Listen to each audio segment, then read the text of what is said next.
Hi, my name is Jack and welcome to Kit Guru. In today's video I'm taking a look at a selection of products from a company called Trust, a brand known for delivering no-nonsense products at a reasonable price. I've got the Redex wireless gaming mouse that retails for $34.99, the Callaz TKL mechanical keyboard that retails for $44.99, and the Thian wireless gaming headset that retails for $59.99. Up until now, I've not really tried any Trust products, so I was quite excited to get my hands on these, and I've got to say they may surprise you. I'll be breaking this video down into 3 parts and going over each product independently, and then rounding off the video with my thoughts on all of the products as a whole.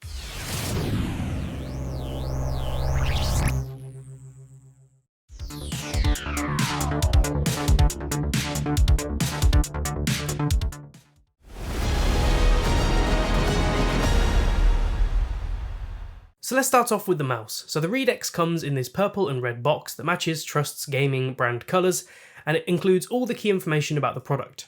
There's nothing particularly special about the packaging, but for a budget product that's not surprising.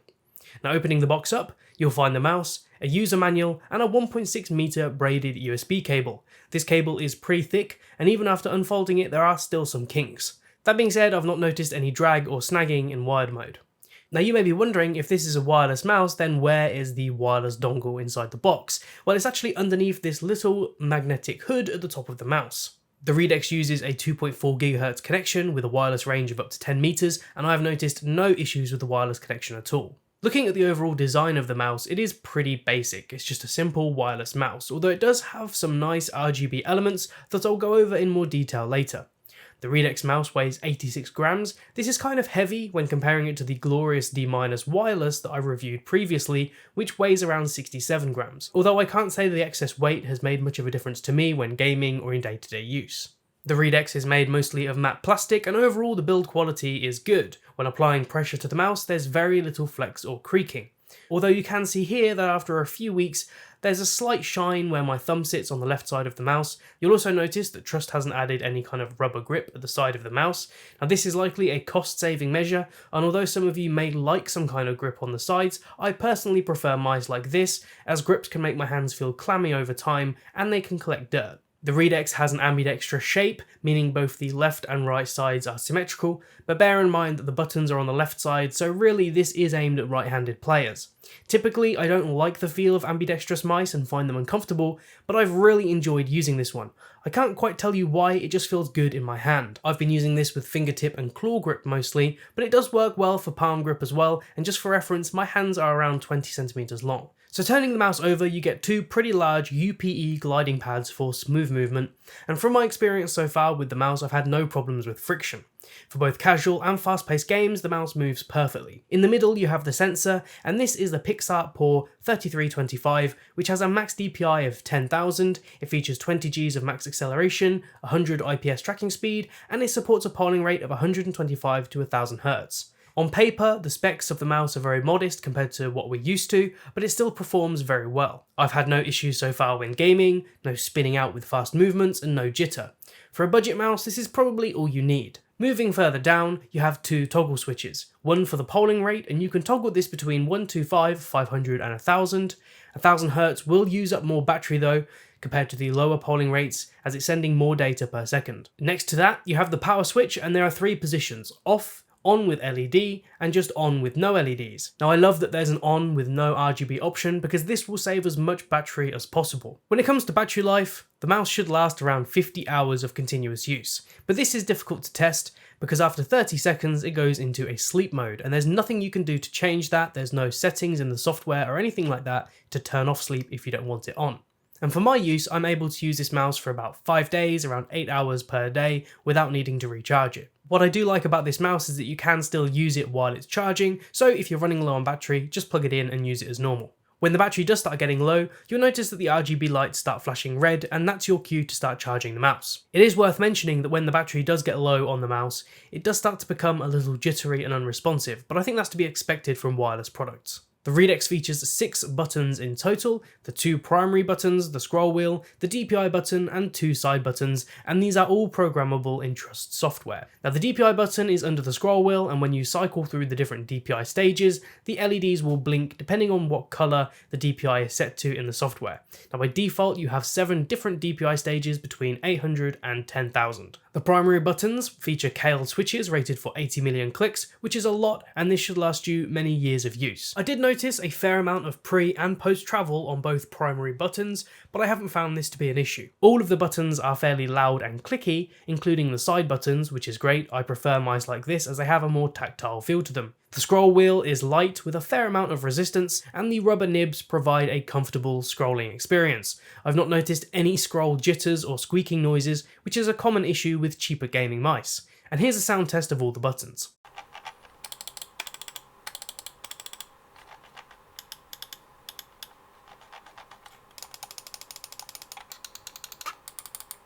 Before I go over the software, let's take a look at the RGB on this mouse. So as I mentioned earlier, the lighting on the mouse is pretty understated. The scroll wheel is made of a translucent plastic so the RGB colour can shine through, and then we have the GX Trust logo on the back, as well as a curved section at the bottom. Now by default, the mouse is set to Rainbow Wave, and this is not something you can change via the hardware. You will need the Trust app to change any of the lighting on this mouse. And I found the LEDs to be bright enough without being distracting. If you do want to further customise the Redex mouse, you will need to download the software from the Trust website, and this is currently only available for Windows. So opening the software, the first tab lets you customise each button on the mouse. Now you can set the buttons as mouse keys, media keys, and have them run shortcuts and so on. Next you have your DPI settings, and you can set your DPI from as low as 200 all the way up to 10,000, and you can have up to 7 DPI settings, which you can turn off individually if you want. You can also set the DPI colour, and as I mentioned earlier, your mouse will flash that colour when cycling through the different DPI levels. Then you have your LED settings. There are 8 different LED modes, including popular options like static and breathing, and you can also adjust the speed of some of these. Now depending on which option you choose, you should be able to adjust things like brightness and animation speeds. Finally, for the main tabs, you have macro settings to assign custom macros to the mouse, not a feature I tend to use, but great for those of you who do. Then at the bottom left, you have your profiles, and you have 5 different profiles to choose from, and you can export and import different profiles. And I have to hand it to Trust, this software actually looks and functions better than some of the software I've tried from more expensive brands. I do wish there were a few more options in the software when it comes to battery life. For example, being able to adjust that auto sleep timer rather than being 30 seconds, maybe a little bit longer. And an option that I found really useful in the glorious D- software was being able to set different LED brightness levels depending on whether or not you're in wired or wireless mode. This meant that you could have the LEDs brighter in wired mode and less bright in wireless mode, that way saving more battery automatically. Overall, I think the Redex mouse is actually pretty good for that $34.99 price point. You get some reliable wireless connectivity, some RGB for those of you who want it, and it feels comfortable in the hand. And to top it all off, you get some decent software as well to customise the mouse. No complaints from me.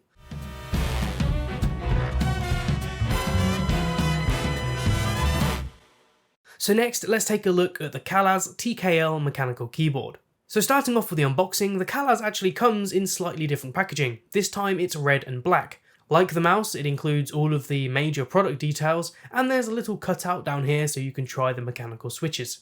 Inside you get the keyboard, the keycap puller, and the paperwork, and that's it. So the first thing I noticed about the Callaz is the attached USB cable. This 1.8 meter braided cable is permanently attached. Interestingly, this might be the only keyboard I've reviewed so far here on KitGuru that doesn't have a detachable cable. It's not really a problem or going to cause any issues, I just prefer detachable cables as you can customize them and get cables to fit your setup. Plus, if they get frayed or stop functioning, it's great that you can swap them out.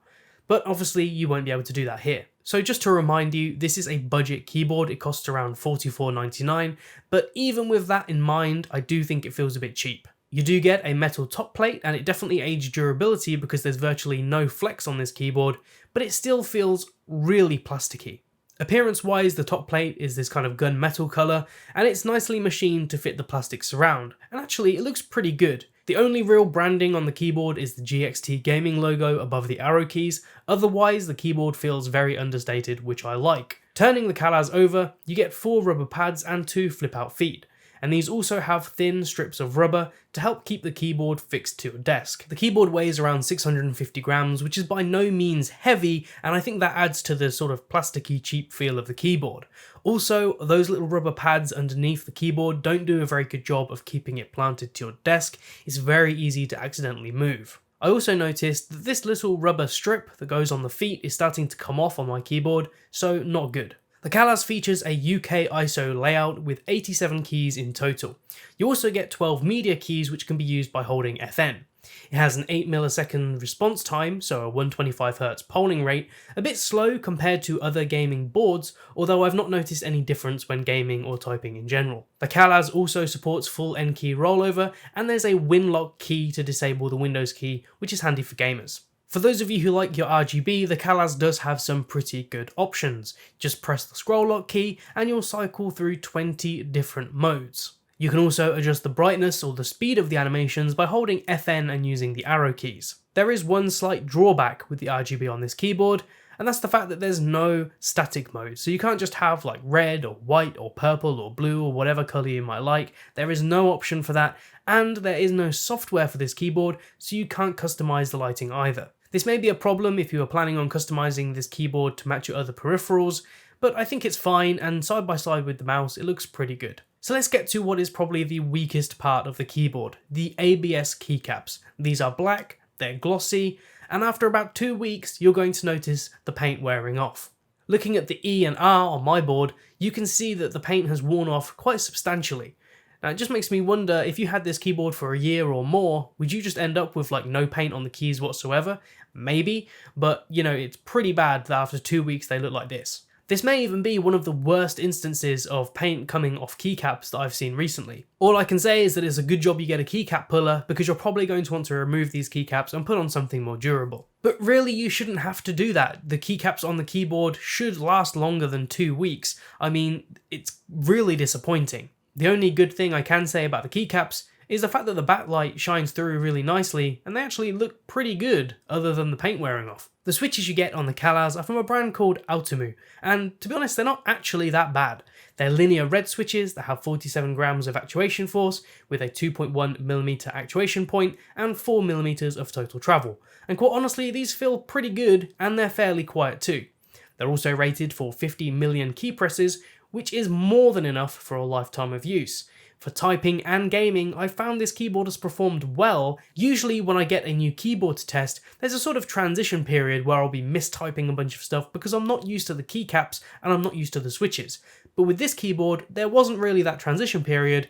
It just worked for me out of the box. I could type with no issues at all, so that's good. When it comes to the stabilizers on this keyboard, again you can tell that this is a budget product, particularly with the spacebar. It is quite rattly, but the other keys that use stabilizers aren't so bad.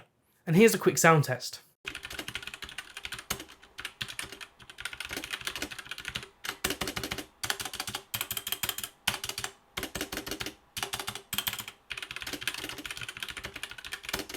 Overall, this keyboard is just okay. I don't know if I can really recommend it. The fact that the keycaps are wearing down after 2 to 3 weeks of use is really disappointing, but of course they are replaceable. But then you may be looking at doubling the price of this keyboard, in which case you may as well just buy something a bit more expensive. If you are on a budget, then you may want to consider this keyboard, but just remember, you're not going to be getting a super high quality product. This is a budget keyboard, and I think that's all you can expect. So finally, let's take a look at the Thian wireless headset. So this comes in packaging similar to what we saw from the mouse in terms of Trust's purple and red colour scheme, and the packaging includes all of the key product information. Opening this up, you find the manuals, a 5.8 GHz wireless dongle, a 1.2 meter 3.5mm audio cable that's braided, and a USB-C to A charging cable. And that's it. Looking at the headset's design, it definitely doesn't look or feel like a gaming headset, which may be a good thing depending on the aesthetic style you want. It's mostly matte black with white accents on the headband cushion and ear cups. For me, this feels like Trust just rebranded an office headset and called it a gaming headset. It just feels a bit uninspired. The plastic used throughout is soft touch, which makes the headset feel fairly premium. Branding wise, we have GX Trust on each ear cup and the Gaming X Trust wordmark across the top of the headband. And as you can probably tell, these are closed back headphones, which helps to minimize sound leakage. So the Thian has a few key controls and they're all on the left ear cup. Firstly, you have the mute button, just press this in to mute the microphone. Now I've got to say that this is in a bit of a weird position and muting the mic with this has never felt natural. Then you have the power button, just hold it to turn on or off the headset. And when turned on, there's a little blue LED at the bottom of the left ear cup. Lower down, you have the volume control. Now this works fine, but it feels a little bit scratchy and I can actually hear it rubbing in my ear, which isn't the most enjoyable experience. That being said, there's a good amount of resistance to avoid accidental volume changes. Below the volume control, we have a USB-C port for charging and a 3.5mm port if you want to use the headset in wired mode. When it comes to overall comfort, the Thian was a little bit hit and miss for me. The headband is fine with a good amount of cushioning, and you can barely even tell when the headset is on as it's so light at around 200 grams. The headset does have a fair amount of stretch, although it makes this weird noise which I assume is just the headband cushion stretching. The over-ear ear cups also have a decent amount of padding and feature leatherette and mesh fabric materials.